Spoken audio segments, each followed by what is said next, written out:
I want to give a quick shout out to our latest Patreon supporters. Thank you so much for helping us do what we do here. If you want to help support the Cyberwire, go to patreon.com/thecyberwire to find out more. ISIS claims responsibility for Saturday's terror attacks in London. The UK reacts with strong words against terrorist safe spaces online. The Prime Minister wants restrictions on end-to-end encryption and a very hard line against extremist messaging. Hacking has diplomatic consequences for Bahrain, Qatar, and the United Arab Emirates. India investigates a possible cyber attack against a fighter aircraft.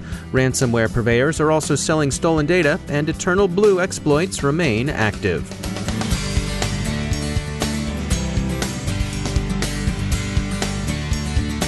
A quick note about some research from our sponsor Cylance. The hoods at Shell Crew, an organized cybercrime gang, are using and improving a family of malware Cylance calls StreamX. Unfortunately, StreamX flies below the radar of conventional signature-based antivirus solutions, and when it gets in, all kinds of bad things follow. Shell Crew can modify your file system or registry, create system services, enumerate your resources, scan for security tools, change browser settings, and of course execute remote commands. StreamX is being served up by some legitimate websites, mostly Korean. It's a nasty rat you want nothing to do with. To get the information on StreamX, go to cylance.com/blog and check out the paper on Shell Crew. That's cylance.com/blog. And while you're there, find out how to defend yourself from this and other threats with Cylance Protect. And we thank Cylance for sponsoring our show.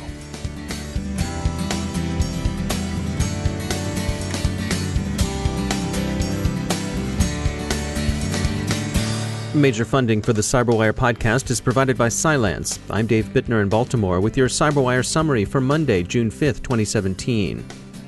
ISIS had called for jihad during Ramadan, and sadly, terror returned to the UK this Saturday evening. ISIS was quick to claim credit, and in fact its various online publications have called for car and knife attacks on civilians of the Crusader nations.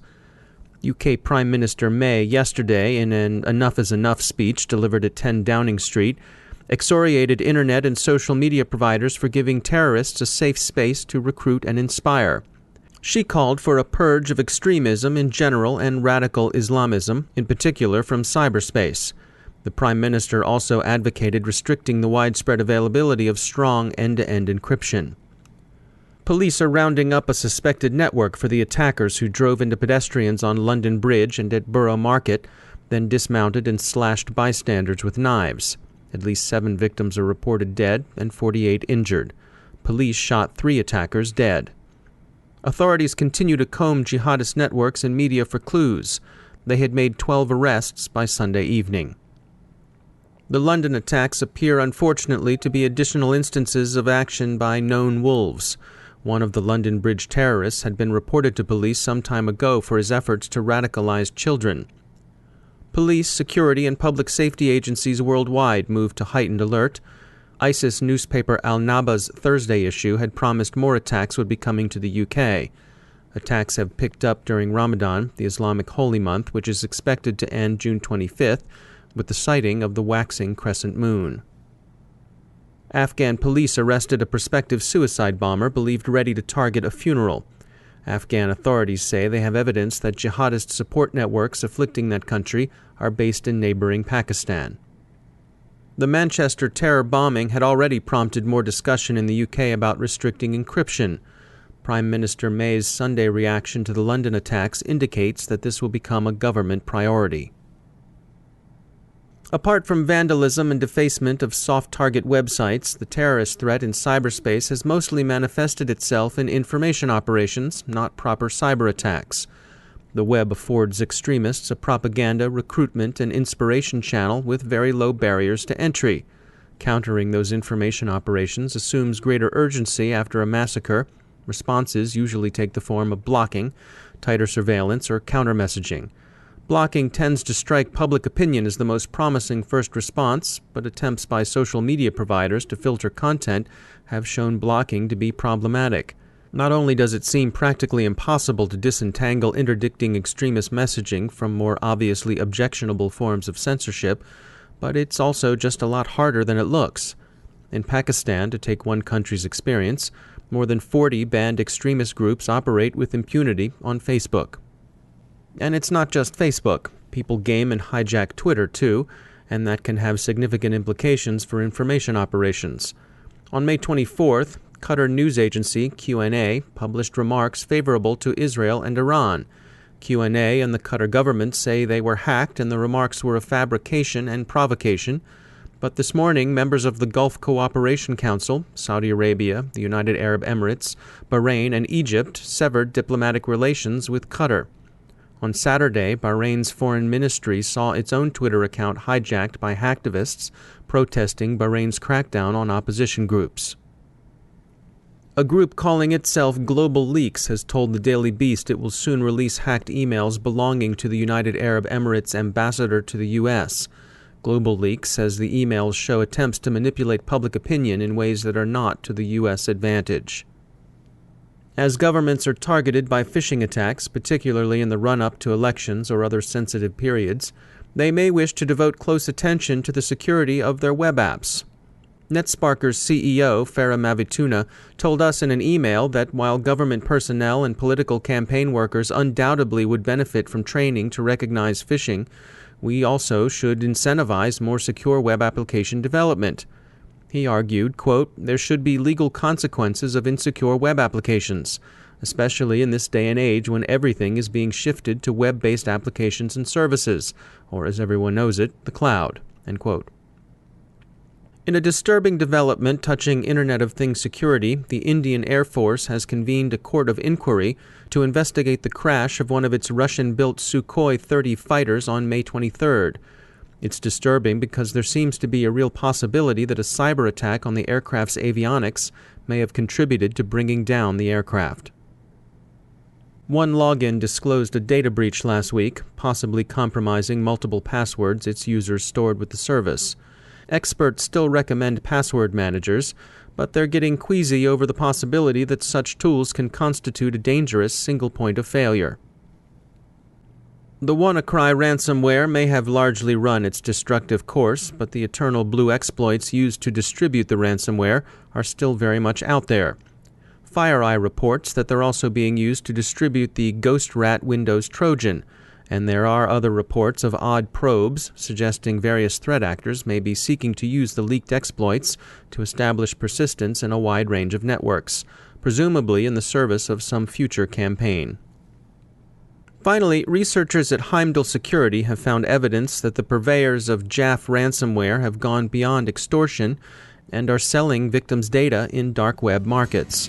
Another reason, as if any more were needed, not to trust the word of cybercriminals when they hold you up for ransom.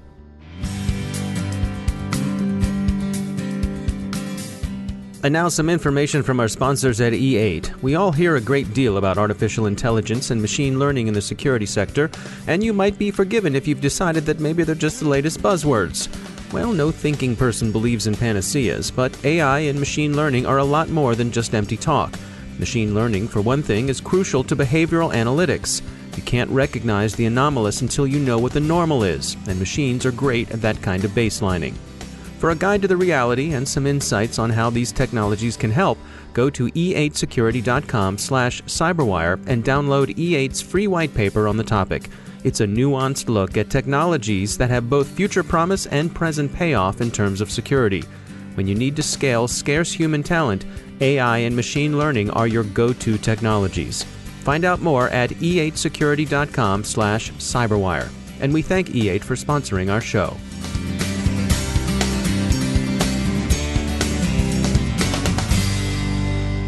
And I'm pleased to be joined once again by Dr. Charles Clancy. He's the director of the Hume Center for National Security and Technology at Virginia Tech. Dr. Clancy, welcome back. You know, we've seen recently this story about the FCC rolling back privacy regulations for ISPs, but there's an aspect of this that you say is being underreported. Indeed. So much of the current reporting reporting around the rollback of the FCC privacy regulations by Congress has focused on the privacy aspect in particular. So for those that haven't been following the debate that closely, there's basically two fundamental philosophies in how consumer data should be protected. And the FCC's approach that they came out with in October of last year basically said that all consumers had to opt in for their things like browsing history and other online activity to be shared with third parties. Whereas the Federal Trade Commission, the FTC, has essentially had the philosophy that subscribers need to opt out. Both groups agree that personally identifiable information, things like social security numbers, medical history, and credit cards, all of that needs to be protected regardless. But it's all this sort of lower tier kind of activity that would be of interest to advertisers that is in debate, with the FTC having this opt-out approach and the FCC proposing an opt-in approach.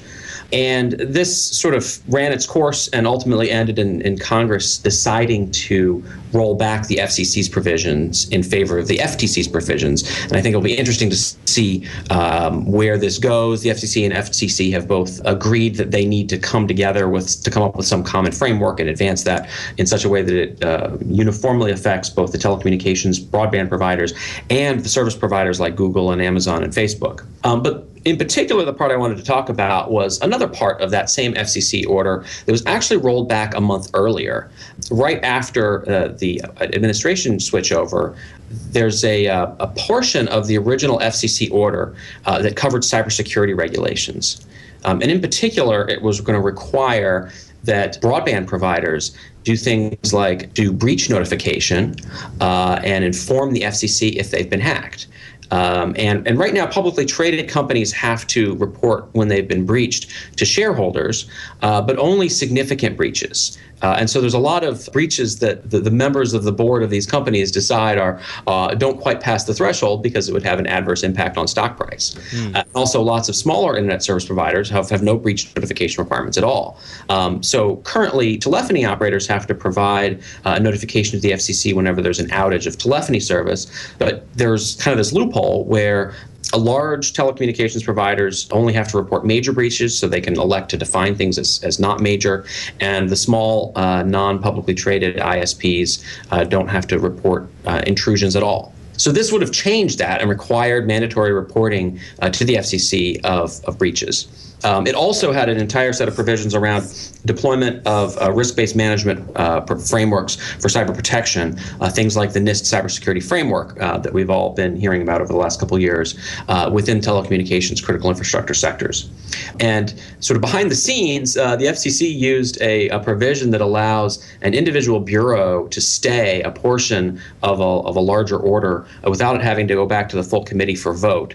And in March of this past March 2017, the Wireline Competition Bureau actually stayed the cybersecurity regulations that were in this order. So not only have we seen a rollback of privacy, which has debatable impact, I'd say, across the entire sector, there's also been this cybersecurity regulatory rollback as well. All right, Dr. Charles Clancy, thanks for joining us. And that's the Cyberwire. For links to all of today's stories, along with interviews, our glossary, and more, visit thecyberwire.com. Thanks to all of our sponsors who make the Cyberwire possible, especially to our sustaining sponsor, Cylance. To find out how Cylance can help protect you using artificial intelligence, visit Cylance.com. Thanks once again to all of our supporters on Patreon. And to find out how you can contribute to the Cyberwire, go to patreon.com/thecyberwire. I want to remind you all to check out the Grumpy Old Geeks podcast, where I join Jason and Brian for what is quite often a colorful and sometimes salty review of the week's cybersecurity news. We do have a lot of fun, and you can find Grumpy Old Geeks wherever the fine podcasts are available, so check it out. The Cyberwire podcast is produced by Pratt Street Media. Our editor is John Petrick, social media editor is Jennifer Iben, and our technical editor is Chris Russell. Our executive editor is Peter Kilpie, and I'm Dave Bittner. Thanks for listening.